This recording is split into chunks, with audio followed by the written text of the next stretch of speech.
శ్రీమాత్రే నమ. జై గురు దత్తాత్రేయ నమ.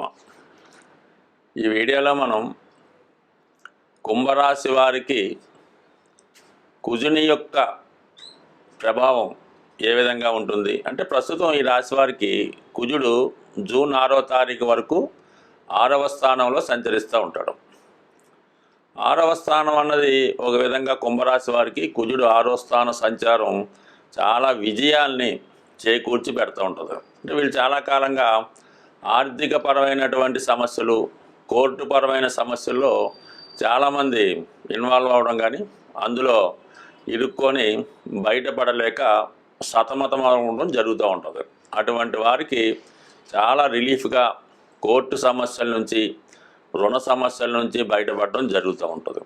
అయితే ఇప్పుడు మనకి ముఖ్యంగా వివాహం, ఈ కుంభరాశిలో జన్మించినటువంటి లగ్నంలో ఉన్నటువంటి వారికి, ఈ యువతీ యువకులకి వివాహం ఎప్పుడు జరుగుతుంది, ఇప్పుడు వివాహ ప్రయత్నాలు చేసుకుంటే వివాహం నిశ్చయం అవుతుందా అన్న విషయాన్ని మనం పరిశీలించవలసి ఉంటుంది.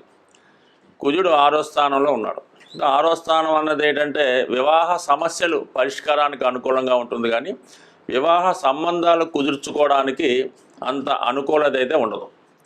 ఎందుకంటే మనకి 6వ స్థానం అన్నది సప్తమ స్థానానికి 12వ స్థానం అవుతూ ఉంటుంది. ఆ కారణం వల్ల ఈ వివాహం అన్నది ఎంత ప్రయత్నం చేసినా సరిగ్గా కుదరడం అన్నది కుదరదు. పైపెచ్చు ఈ కుంభరాశి వారు వివాహ విషయంలో ఏదో వాళ్ళకు ఎర్లీ ఏజ్లో ఇంచుమించుగా ఈ డిగ్రీ పూర్తయి ఉద్యోగం చేరే సమయంలో సాధారణంగా ఎవరినో ఒకరిని ఇష్టపడి వివాహానికి చేసుకుందాం అనుకుంటారు. కానీ ఈలోగా వీళ్ళకి సరైన సెటిల్మెంట్ లేకపోవడం వల్ల, అవతల పార్టీకి మంచి పెళ్లి సంబంధం రావడం వల్ల వివాహం కంపల్సరిగా సాక్రిఫై అవుతుంది అన్నమాట. అంటే వివాహం త్యాగం చేస్తారు. వీళ్ళు ప్రేమికులుగా చాలా కాలం మిగిలిపోవడం జరుగుతూ ఉంటుంది. ఇంచుమించుగా ఏదో బాధ్యతలు, తల్లిదండ్రులు, అక్క చెల్లెలు ఇవన్నీ చూసుకొని ఇంచుమించుగా 35, 36 వచ్చాక మళ్ళా పెద్దల యొక్క ఒత్తిడితో వివాహానికి అంగీకరించి అప్పుడు మళ్ళా వివాహ సంబంధాలు చూడటం మొదలెడితే ఈ పుణ్యకాలం కాస్త అయిపోవడం వల్ల చాలా ఇబ్బంది పడటం జరుగుతూ ఉంటుంది.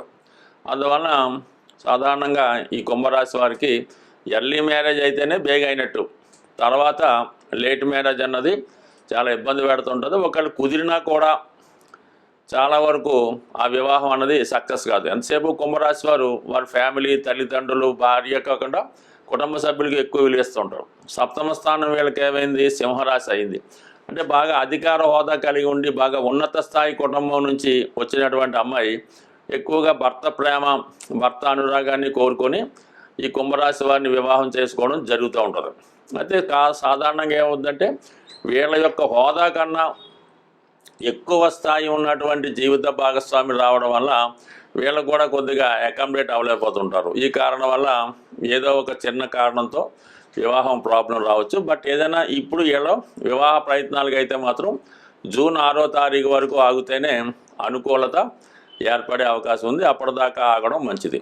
అలాగే మరి గురువు బలం కూడా వివాహానికి కావాలంటే మే 15 తర్వాత గురువు 5వ స్థానానికి వెళ్ళడం వల్ల వీళ్ళ మనసుకి నచ్చినటువంటి అమ్మాయి రావడం కానీ, వీరు మనసులో ఉన్నటువంటి అబ్బాయితో అమ్మాయితో వివాహానికి అంటే ఏదైనా ఇష్టపడి పెద్దల అంగీకారంతో పెళ్లి చేసుకున్నా, పరస్పరం ఒకరికొకరు ఇష్టపడినా కంపల్సరీగా ఈ కుంభరాశిలో ఉన్నటువంటి యువతి యువకులకి మే 15 తర్వాత గురుబలం రావడం జరుగుతుంది.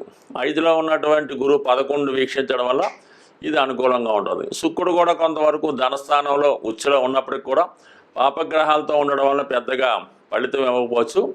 మరి మే 31 తర్వాత తృతీయ స్థానంలోకి మారి 3, 7, 11 భావాలు యాక్ట్ చేయడం, ఇవన్నీ కూడా ఈ రాశి వారికి ఏదైనా వివాహం నిర్ణయం అవ్వాలన్నా, వివాహ సంబంధం కుదరాలన్నా, పెళ్లి తాంబూలాలు ఇచ్చుకోవాలన్నా ఇంచుమించుగా జూన్ 6వ తారీఖు వరకు ఆగితే తర్వాత చాలా అనుకూలంగా ఉండే అవకాశం ఉంది. స్వస్తి. వివాహం ఆలస్యం అవుతున్నవారు, వివాహం తర్వాత భార్యాభర్తల మధ్య విభేదాలు ఉన్నవాళ్ళు, తొందరగా వివాహం కావాలన్నా ఏదైనా ప్రతిదానికి ఒక పరిహారం ఉంటుంది కాబట్టి సాధ్యమైనంత వరకు ఈ సుబ్రహ్మణ్య స్వామి ఒకటి కారణం అవుతుంటారు, ఆంజనేయ స్వామి కూడా ఒకటి కారణం అవుతుంటుంది. అంటే మనకి కలియుగంలో హనుమాను తొందరగా అనుగ్రహించే గ్రహం కాబట్టి ముఖ్యంగా ఒక 8 మంగళవారాలు ఆంజనేయ స్వామి వారి ఆలయంలో 108 తమలపాకులు, ఒక 5 బాగా ముగ్గిన అరటిపళ్ళు, కొద్దిగా సింధూరం, ఒక కొబ్బరికాయ ఇవి తీసుకొని స్వామివారికి తమలపాకులతో అర్చన జరిపించి ఒక 8 మంగళవారాలు కంప్లీట్గా అర్చన చేయవలసి ఉంటుంది. మధ్యలో ఏదైనా ఆటంకం వస్తే దాన్ని కంటిన్యూ చేసుకోవచ్చు. అయితే ముఖ్యంగా స్త్రీలు వేకువజామునే లేచి ఈ స్నానం చేసేటప్పుడు ఆ నీళ్ళలో కొద్దిగా పసుపు కలిపి మంగళ స్నానం చేసిందాకా తలక స్నానం అది చేయవలసి ఉంటుంది. సాంప్రదాయ దుస్తులు ధరించవలసి ఉంటుంది. కంపల్సరిగా గాజులు అంటే మట్టి గాజులు, దాన్ని గాజులు అంటారు. 2 చేతులకు కూడా కనీసం ఒక చేతికి 8, ఒక చేతికి 8, అది ఎరుపు రంగు అయితే వెరీ బెటర్, ఆకుపచ్చ రంగు అయినా పర్వాలేదు. ఈ విధంగా వాళ్ళు సాంప్రదాయ దుస్తులతో సాంప్రదాయంగా ఈ పసుపు కలిపినటువంటి నీటితో స్నానం చేసి వాళ్ళు ఈ 8 మంగళవారాలు కంప్లీట్ చేయవలసి ఉంటుంది. మగపిల్లలు కూడా ఇంచుమించుగా సాంప్రదాయ దుస్తులతోనే చేయాలి. ఆ మంగళవారం కంపల్సరీగా నియమంగా ఉండాలి. ఆ ఒక్కరోజు మామూలుగా భూమి మీద సాపేసుకొని తలగడేసుకొని దుప్పటితో కప్పుకోవచ్చు. మన మంచం మీద కాకుండా విడిగా సెపరేట్గా పడుకొని ఈ 8 వారాలు పూర్తి చేయడం వల్ల కంపల్సరీగా 8వ వారం అవ్వకుండానే వివాహం జరిగే అవకాశం ఉంటుంది. ఇంకా ఈ సమయంలో ఏంటంటే ఏదైనా కొంతమంది వివాహం అయినటువంటి ముత్తైదువులంటి స్త్రీలకి ఏదైనా పలహారం ఇవ్వడం, వాళ్ళకి కందిపప్పుతో ఉన్నటువంటి కలిపినటువంటి భోజనం అంటే అన్నీ ఉంటాయి, దాంతోపాటు కందిపప్పు కూడా కంపల్సరీగా ఉండడం, ఈ విధంగా చేయవలసి ఉంటుంది. కంపల్సరీగా 8 మంగళవారాలు ఆంజనేయ స్వామి తమలపాకులు పూజ చేస్తే 100% ఈ వివాహానికి ఎక్కడున్నా స్వామి ఆ వివాహ సంబంధం కలిపే అవకాశం ఉంటుంది. సరే, ఇది కొంతవరకు ఉంది. కొంతమంది ఈ మంగళవారం రోజు చీమలకి పంచదార బియ్యం పిండి ఆహారంగా వేయటం వల్ల, లేదంటే చెరువులో ఈ నదుల్లో ఉన్నటువంటి చేపలకి ఆహారంగా ఏదైనా బిస్కెట్లో పేలాలో అవి వేయడం వల్ల అనేక రకాలు పరిహారాలు ఉంటాయి. ఇవి తొందరగా శీఘ్రంగా పరిహారం జరుగుతూ ఉంటుంది. కాబట్టి ఈ హనుమాన్ చాలీసా పారాయణ చేయడం వల్ల కూడా వివాహం అవుతుంది. సుందరకాండ పారాయణ, హనుమాన్ చాలీసా, ఏదైనా హనుమాన్ ఆరాధించడం వల్ల కుజగ్రహ అనుగ్రహంతో తొందరగా వివాహం జరిగే అవకాశం ఉంటుంది. స్వస్తి.